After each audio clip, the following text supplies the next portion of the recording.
السلام عليكم ورحمة الله وبركاته. سو دواده مركله أكسن waxaad idin la hadlaysa waa Jamiila Ismaaciil saacala bi iga barateen hadba wixii siyaasadda ka soo kordha ayaan idin la sii socodsiiyaa intii awoodayda ah marka waxaan rabay inaan ku bilaabo marka hore xalayto Syria duulaan ayaa lagu qaaday yaa ku qaaday Mareykanka sabab maxaa loogu qaaday kiimika ayuu muxuu ahayd Asad ku buufiyay dad badan oo ciyaal ku jiraan saad TV-yada ka aragteen caalamka oo dhan ilmo yar oo xaqleynaayo oo kiimika inta lagu buufiyay saqiiro ku leeday dad badan ayaa ku dhintay marka kiimikada uu maalin hore buufiyay Asad madaxweynaha muxuu ahayd Syria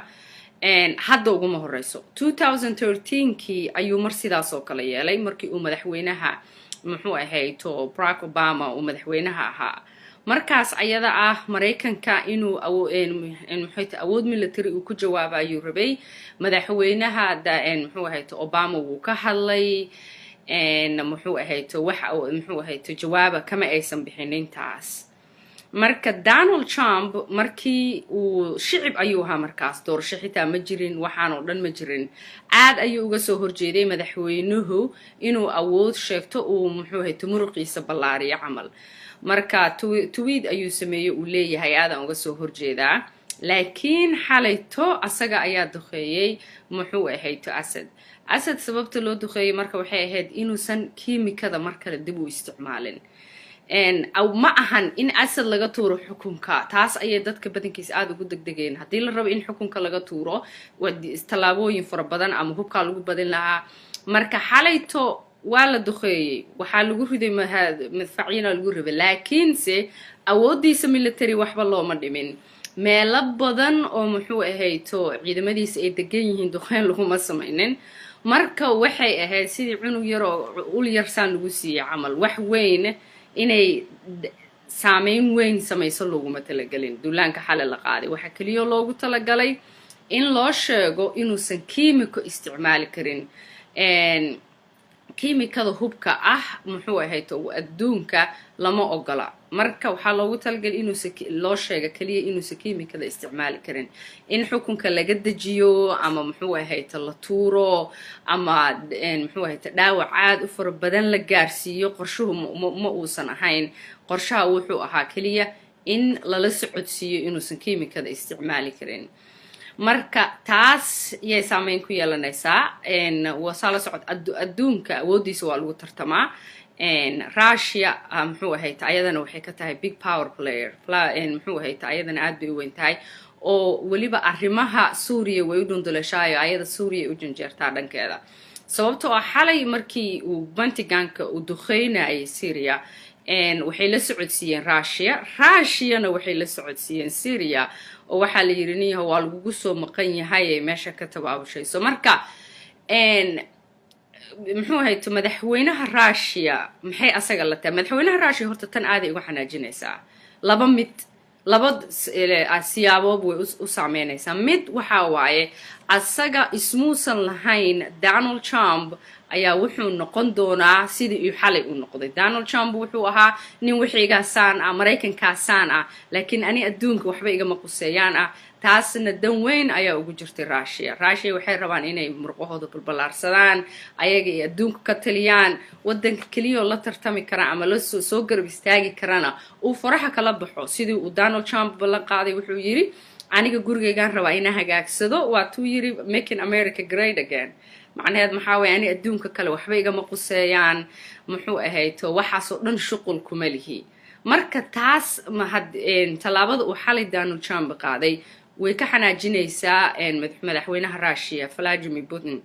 taas ay uga xanaajinaysaa oo ismuusan lahayn ninkan siyaasi uu noqon doonaa asaga ninkan qolof saarka ah oo la iska caynaayo oo compulsive ka oo talaabo kasta iska qaado waxba ka fiirsanin oo ganacsiga bas yaqaano siyaasadda waxba ka aqoonin oo qolo walba ay iska caayayso oo waxba aan la soconin oo wax mooga ah aqoonta aan lahayn intaas oo dhan ugu jirto Vladimir Putin intaas oo dhan ugu jirto sababtoo ah wuxuu sameynayaa wax alla wuxuu rabo sameynayaa laakiin saxalito taas muxuu ahayd bareeg weyn oo lagu qabtay taas waa mid kaleeto Vladimir Putin waa la gacan dhaafay markii la duqeeyay muxuu ahayd Syria marka haddii Vladimir Putin muxuu samayn karaa waxyaabo badan inuu ka soo horjeesto muxuu ahayd wixii calaaqaadkii ka dhaxeeyay Mareykanka iyo Russia dhaawac weyn ay ku keenaysaa inuu xoogaa qeylqeyliyo TV-yada uu ka sheega moogiyo wax weyn oo saas uu sii samayn doono muxuu ahayd saadaasha ma ahan laakiinse waa inay hal mar kaliya ahaato mar labaad loo celinin maxaa yay kaleeto ka xanaajinaysaa duulaanka xalay lagu qaaday Syria China xalayto markii duulaanka la qaadayay madaxweynaha Florida joogay wuxuuna la joogay madaxweynaha China oo Mareykanka ugu yimid oo markii ugu horeysay isu yimaadaan ay tahay markaas ayaana duulaanku Pentagonka uu qaaday China waxay rabtaa ayada laftirkeeda inay muruqeeda fidsato inay awood muxuu tili ictiraafsan yahay ay noqoto marka China North Koreanka muxuu ahayd waltii la dhihi jiray nuclear samaysteen ha laga celiyo China marka waxay juq siinaysaa oo gadaal ka soo muxuu riixaysaa Koreanka mida kale Koreanka boqolkiiba ka badan 95 waxa ay sameeyaan China muxuu ahayd loo iibgeeyaa oo China qaadato dhaqaalahooda halkaas uu ku xiran yahay marka China na mar walbaba ayaga uu Mareykanka uu talaabo qaado oo kaligiis iska dhaqmo uu dhaho anaga waxaan sameeynaa xajiin ayayba ka qaadaan marka mida kale madaxweynaha labada madaxweyne way isla joogeen markuu Mareykanka qaadayay duulaanka taas waa intaas ayaan waharay wixii soo kordho kalena waa idin socodsiinaa mida kale waxa muxuu toddobaadkii la soo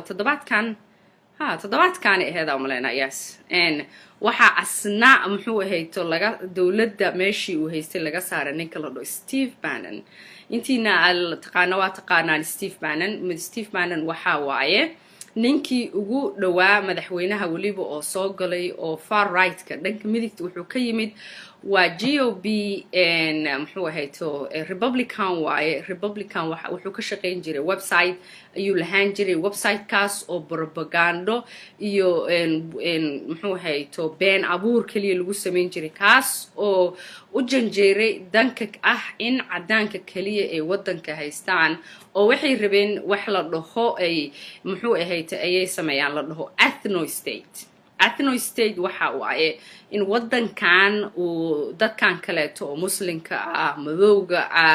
brownka kala duwan oo wadankan awood ku yeelanayo si badanayo in wadanka awoodiisa dib looga qaado oo lagu celiyo muxuu ahayd cadaanka kaliya marka ninkaas waa ninka ay ka timid Make America Great Again sida muxuu ahayd dadka badankiis ama dadka siyaasadda ka warqaba ay leeyihiin waa SNL qolada shaacirada sameysay shaacira aad u far badan ay ka sameeyeen muxuu ahayd jaraa'idyada kulligood waa lagu wada qoray xitaa jaraa'ida jiro Time magazine Time uu soo saaray Time magazine coverkiisa kore ay waxay ku dhajiyeen muxuu ahayd ninka meesha xukuma waa kana iyo madaxweynihii meel gaaban ku fadhiyo iyo ninkan waxay leeyihiin ninkaana kursiga ku fadhiyo laakiin ninkaana awood haysto marka yaa lagu bedelay wiilka uu muxuu ahayd sodog u yahay sodog way sidima sodog way oo gabadhiisa qabo Ivanka Trump oo wiilka yahuudka oo muxuu ahayd Kushner la dhaho kaas ayaa lagu bedelay marka Bannon wuxuu rabaa asaga in wadanka cadaanka loo celiyo Mareykanka kaliya waxooda isku ilaashadaan dadkan kale ay waxba ka galin in dagaalkan la galo inay xaaladaha qaxootiga muxuu ahayd arrimaha bini'aadanimada Mareykanka ay ka qayb galaan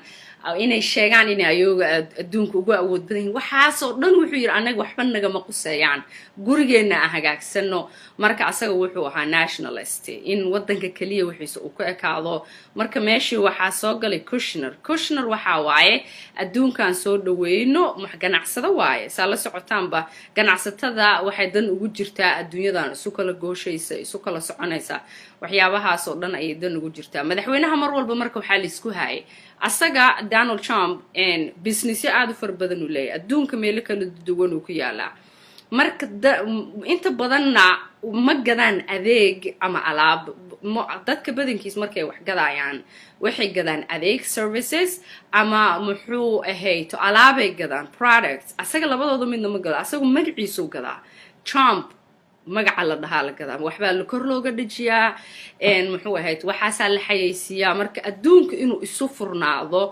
oo global village uu ahaado dan weyna ugu jirto muxuu ahayd Donald Trump marka waxaa la isdhihi jiro ma nationalistigu noqon doonaa oo annaga Mareykanka ugu ahaan doonaa mise businessmankii inuu adduunka isu furnaado oo ganacsi badan uu adduunka ka dhaxeeyo ayuu noqon doonaa marka maadaama Bannon meesha laga ceyriyay waxaa soo baxday in dadka adduunka isku furnaado ganacsada uu yahay oo madaxii dhankiisa ganacsiga uu soo baxay midda kale Bannon waxaa lagu eedeynayaa travel bankii dhacay oo labada jeerba maxkamadda ay soo celisay ninka soo saaray waay marka madaxweynaha waxaa la yiri wax aan dan ugu jirin waxaan shaqayn doonin qoorta u galiyay wixiina ma shaqaynin marka maadaama ay shaqaynin oo maxkamadihii ay dib u soo celiyeen oo dastuurka wadanka ka soo jeedo taas iyo saxaafadda oo ka daba qaadatay oo mar walba madaxweynaha sawir waxay sameynayaan yiriis madaxweynaha iyo mid weyn oo intaan la eg oo muxuu Steve Bannon waxay leeyihiin ninkan qolof saar waa yiriiska ninka meesha xukuma kan oo kaleeto waaye taasna muxuu madaxweynaha waa la socotan Twitter iyo waxyaabaha meelaha lagu qoray waxaas oo dhan asaga culays weyn ay ku hayaan marka isma dhehaynin intaas ahada doontaa marka insha Allah wixii kale soo kordho waa idin la soo socodsiinayaa sida ila tahay siinaan muxuu ahayto ayaan idin sheegay haddii aad leedmo mar walbana waa ii soo diri kartaan message-yada waa idin kaga jawaabayaa wixii su'aal aada u mahadsantihiin habeen wanaagsan